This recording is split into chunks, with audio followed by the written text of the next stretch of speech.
ശ്രീ അജിത് കുമാർ, നോക്കൂ, ഇവിടെ ഇപ്പോൾ ബോബി ചെമ്മണ്ണൂർ ഞാൻ തുടക്കത്തിൽ സൂചിപ്പിച്ചതുപോലെ അതൊരു പ്രതീകം മാത്രമാണ് എന്നുള്ളതാണ് നമ്മൾ പൊതുവിൽ കാണുന്നത്. അദ്ദേഹത്തിനെ സംബന്ധിച്ചിടത്തോളം ഹണി റോസിന്റെ തന്നെ ഭാഷയിൽ പറഞ്ഞാൽ ഈ തരത്തിൽ പണത്തിന്റെ ഹുങ്കുണ്ടായിരുന്നു, അഹങ്കാരമുണ്ടായിരുന്നു, നിയമവും സമൂഹവും തന്നെ തൊടില്ല എന്ന വിശ്വാസവും ഉണ്ടായിരുന്നു.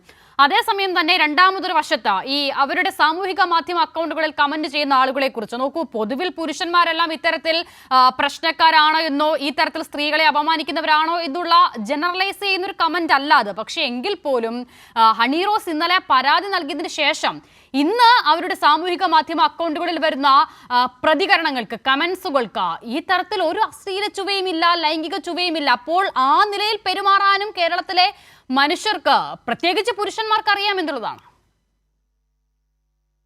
ആയിട്ട് വരുന്നുവെങ്കിൽ സന്തോഷമേ ഉള്ളൂ. പക്ഷേ ഞാൻ പലയിടത്തും ഇപ്പോഴും വളരെ മോശമായിട്ട് പറയുന്നത് ഞാൻ കേൾക്കുന്നുണ്ട്. ഇവിടെ ഒരു ഇന്ത്യയെ തന്നെ തകർക്കുന്ന രീതിയിലുള്ള ബോംബ് വെച്ച് ഒരു സ്ത്രീയുടെ പുറകിൽ വെച്ച് ഫിറ്റ് ചെയ്ത് ഇന്ത്യയെ മൊത്തം തകർത്ത് കളയും എന്ന് പറഞ്ഞുകൊണ്ട് നടക്കുന്ന ഒരു തീവ്രവാദിയെ പിടിച്ചുകൊണ്ട് വരുന്നത് പോലെയാണ് അദ്ദേഹത്തിൻ്റെ റിസോർട്ടിൽ നിന്ന് വയനാട് പോയി അതീവ രഹസ്യമായിട്ട് പോലീസ് പോയി അദ്ദേഹത്തെ അറസ്റ്റ് ചെയ്ത് കൊണ്ടുവരുന്നത്. എന്തിനാണ് ഇതിൻ്റെ നടപടിയെന്ന് എനിക്കറിയില്ല. ഞാൻ ഒരു കാര്യം പറയാം, ഈ കേരള പോലീസിനോടാണ് പറയുന്നത്, ഇദ്ദേഹത്തെ അറസ്റ്റ് ചെയ്ത് ജയിലിലടക്കുകയാണെങ്കിൽ, റിമാൻഡ് ചെയ്യുകയാണെങ്കിൽ തീർച്ചയായിട്ടും ഓൾ കേരള മെൻസ് അസോസിയേഷൻ പൂമാല ഇട്ട് സ്വീകരിച്ചു കൊണ്ടുവരും 2 ദിവസത്തിനകം, 1-2 ദിവസത്തിനകം കൊണ്ടുവരുന്ന. അദ്ദേഹം എന്ത് പുണ്യപ്രവൃത്തി ചെയ്തതിന്റെ പേരിലാണ് ഇങ്ങനെ ജയിലിലടച്ച ആളെ ഓൾ കേരള മെൻസ് അസോസിയേഷൻ പൂമാല ഇട്ട് സ്വീകരിക്കുന്നത്? ഞാൻ പറയാം അതിന്റെ കാരണമെന്ന് പറഞ്ഞാൽ, ഇവിടെ ഒരുപാട് സ്ത്രീകൾ മോശം കമൻറ്റുകൾ സോഷ്യൽ മീഡിയയിൽ പറയുന്നുണ്ട്. കമൻ്റ് ഇടുന്നത് മാത്രമല്ല, വളരെ മോശം പ്രവർത്തികളും ചെയ്യുന്നുണ്ട്. ഇവിടെ ഈ അടുത്ത കാലത്ത് ഒരു യൂട്യൂബറെ ദിയാസന എന്ന് പറയുന്ന സ്ത്രീ വളരെ മോശമായിട്ട് തെറി വിളിച്ച്, എന്ന് പറഞ്ഞാൽ പച്ചത്തെറി, അദ്ദേഹം എനിക്ക് മെസ്സേജ് അയച്ചു തന്നു, ആ കേസിലൊന്ന് ഇടപെടണം, കേസിനുമായിട്ട് മുന്നോട്ട് പോകുമ്പോൾ ഹെൽപ്പ് ചെയ്യണമെന്നൊക്കെ പറഞ്ഞു. ഞാൻ ഓക്കെയും പറഞ്ഞു. പക്ഷേ ആ കേസ് പിന്നീട് മുന്നോട്ട് പോയി അയാൾ കൊണ്ടുപോയില്ല എന്ന് തോന്നുന്നു. പച്ചത്തെറി എന്ന് പറഞ്ഞാൽ ഇതൊന്നുമല്ല. എന്നിട്ട് അദ്ദേഹത്തെ ഈ യൂട്യൂബറെ തെറി വിളിച്ച ദിയാസനയ്ക്കെതിരെ ഒരു കേസ് പോലും എടുത്തതായിട്ട് എനിക്കറിയില്ല.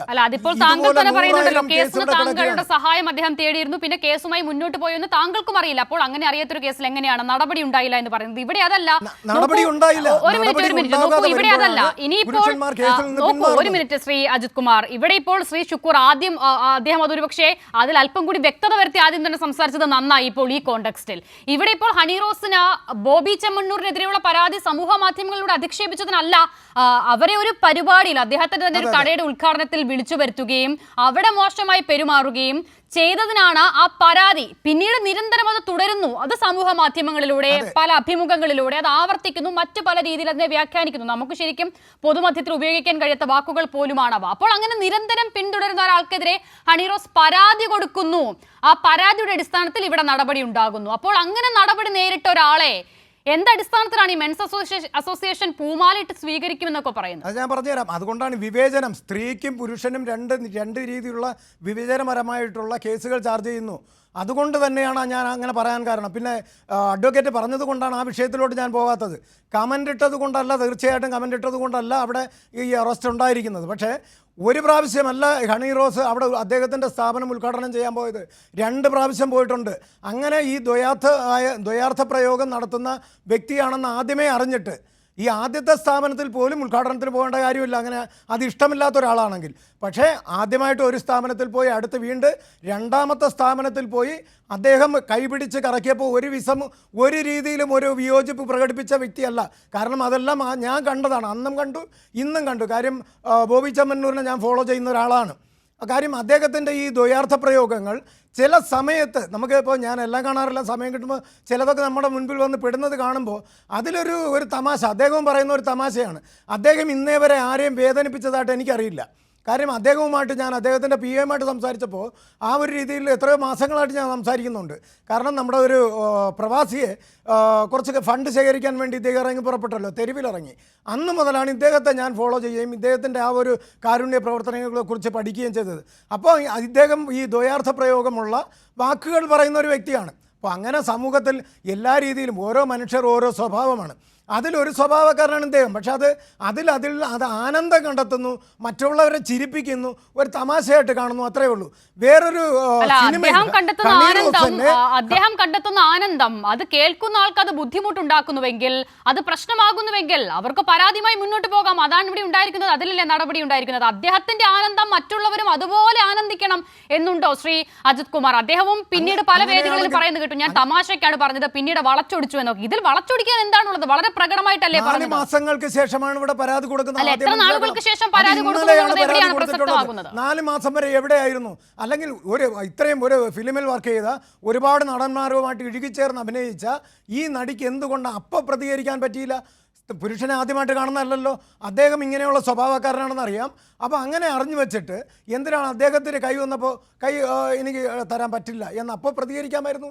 അതും രണ്ടാമത്തെ ഷോയാണ് നമ്മൾ മനസ്സിലാക്കണം. ആദ്യത്തെ ഉദ്ഘാടനത്തിനല്ല, രണ്ടാമത്തതിനാണ്. അപ്പോൾ അദ്ദേഹത്തിൻ്റെ കാശ് വാങ്ങിയിട്ട് ശരീര പ്രദർശനവും നടത്തിയിട്ട്, അല്ലെങ്കിൽ തന്നെ ഞാൻ ചോദിക്കട്ടെ, സ്ത്രീകളുടെ ശരീരം പ്രദർശിപ്പിച്ചാണോ കാശുണ്ടാക്കേണ്ടത്? അവരുടെ ഒരു വിൽപ്പന ചരക്കാക്കിയാണോ സ്ത്രീകൾ കാശുണ്ടാക്കേണ്ടത്? ശ്രീ അജിത് കുമാർ നോക്കൂ, ഒരു സ്ത്രീ അവരുടെ ശരീരം എത്രത്തോളം കാണിക്കണം എന്നുള്ളതോ എത്രത്തോളം കാണിക്കാതിരിക്കണം എന്നുള്ളതൊക്കെ അവരുടെ ചോയ്സ് അല്ലേ ശ്രീ അജിത് കുമാർ? അതിലെങ്ങനെയാണ് ശരീരം കണ്ടാൽ സ്ത്രീ വിൽപ്പന ചരക്കാവുന്നത്? എങ്ങനെയാണ്? നമ്മുടെ സംസ്കാരത്തിനനുസരിച്ച് മാന്യമായിട്ടുള്ള, ഇന്ന് മൊഴിയെടുക്കാൻ പോയപ്പോൾ എന്തുകൊണ്ട് ഹണി റോസ് മാന്യമായിട്ടുള്ള വേഷം ധരിച്ചു? അല്ല, ഞാൻ അതാണ് പറഞ്ഞത്. ഇന്ന് മൊഴിയെടുക്കാൻ പോയപ്പോൾ അവർ ധരിച്ച വേഷവും മറ്റൊരു പൊതുചടങ്ങിൽ അവർ ധരിക്കുന്ന വേഷവും രണ്ടും അവരുടെ ചോയ്സ് ആണ്. അതിലെങ്ങനെയാണ് നമുക്ക് ചോദ്യം ചെയ്യാനാകുന്നത് ശ്രീ അജിത് കുമാർ? അപ്പൊ പിന്നെ കമന്റ് ഇടുന്നവരുടെ കാര്യം ചോദിക്കാൻ പാടില്ല. കാര്യം ഓരോരുത്തരും കമന്റ് ഇടുന്നെങ്കിൽ അവരവരുടെ അഭിപ്രായമാണ്. അഭിപ്രായം പറയുവാനുള്ള സ്വാതന്ത്ര്യം ഇന്ന് മലയാളികൾക്കില്ല. അഭിപ്രായ പ്രകടനവും അധിക്ഷേപിക്കലും ഒന്നാണോ? എവിടെയാണ് അധിക്ഷേപിച്ചിട്ടുള്ളത്? എന്തിനാണ് അധിക്ഷേപിച്ചിട്ടുള്ളത്? അത് ഒരു വ്യക്തി മോശമായിട്ട് പ്രവർത്തിക്കുമ്പോഴാണ് ഈ മോശം കമന്റുകൾ വരുന്നത്. ഞാൻ ഒരിടത്തും പോയി നല്ല കമന്റ് ഇടാറില്ല, മോശം കമന്റ് ഇടാറില്ല, ഈ കാര്യം കാണാറുമില്ല. അല്ല, ഹണി റോസ് ഇവിടെ എന്ത് മോശമായി പ്രതികരിച്ചു, അല്ലെങ്കിൽ മോശമായി എന്ത് ചെയ്തു എന്നുള്ളതാണ് താങ്കളുടെ ന്യായം? അവരെന്തോ മോശം ചെയ്തത് കൊണ്ട് അങ്ങനെയുള്ള കമന്റുകൾ വരുന്നു. അവരെന്ത് മോശമാണ് ചെയ്തത്?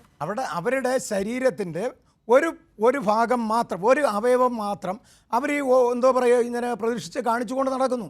ഇതുകൊണ്ടാണ് യുവാക്കളാണ്, അതിൽ യുവാക്കൾ ആരോ ആയിക്കോട്ടെ, ഏത് പ്രായക്കാരോ ആയിക്കോട്ടെ, കമൻ്റ് ഇടുന്നതിൻ്റെ കാരണമെന്ന് പറഞ്ഞാൽ, അല്ലെങ്കിൽ ഇവിടെ നല്ല വേഷം ധരിച്ച് കിടക്കുന്ന ആർക്കെതിരെയും മോശം കമൻ്റ് ഇടുന്നു എന്ന് ഞാൻ പറയില്ല.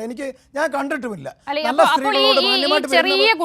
ചെറിയ കുട്ടികളും നല്ല പ്രായമായ സ്ത്രീകളും ഒക്കെ ലൈംഗികപരമായി ഉപയോഗിക്കപ്പെടുന്ന, അല്ലെങ്കിൽ ലൈംഗിക അതിക്രമത്തിന് ഇരയാകുന്ന നാടാണല്ലോ ഇത്. അപ്പോൾ അവരെയൊക്കെയും ഈ രീതിയിൽ വസ്ത്രം ധരിച്ചത് കൊണ്ടാണോ പുരുഷന്മാർ ഇങ്ങനെ ഉപദ്രവിക്കുന്നത്? ഞാൻ ഒരു കാര്യം പറയാം. ഹണി റോസിനെതിരെ പോക്സോ കേസെടുത്ത് ജയിലിലടക്കേണ്ട കേസാണ്. കാരണം ഇത്രയും കുഞ്ഞു കുട്ടികളെ വരെ വഴിതെറ്റിക്കുന്ന രീതിയിലുള്ള വേഷവിധാനങ്ങളും ആ രീതിയിലുള്ള പ്രവൃത്തിയുമാണ് നടത്തിക്കൊണ്ടിരിക്കുന്നത്.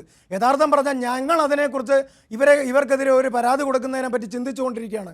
അല്ലെങ്കിൽ കോടതിയെ സമീപിക്കുകയാണ്. നിങ്ങൾ എന്ത് അടിസ്ഥാനത്തിൽ പരാതി കൊടുക്കുമെന്നാണ് ശ്രീ അജിത് കുമാർ പറയുന്നത്?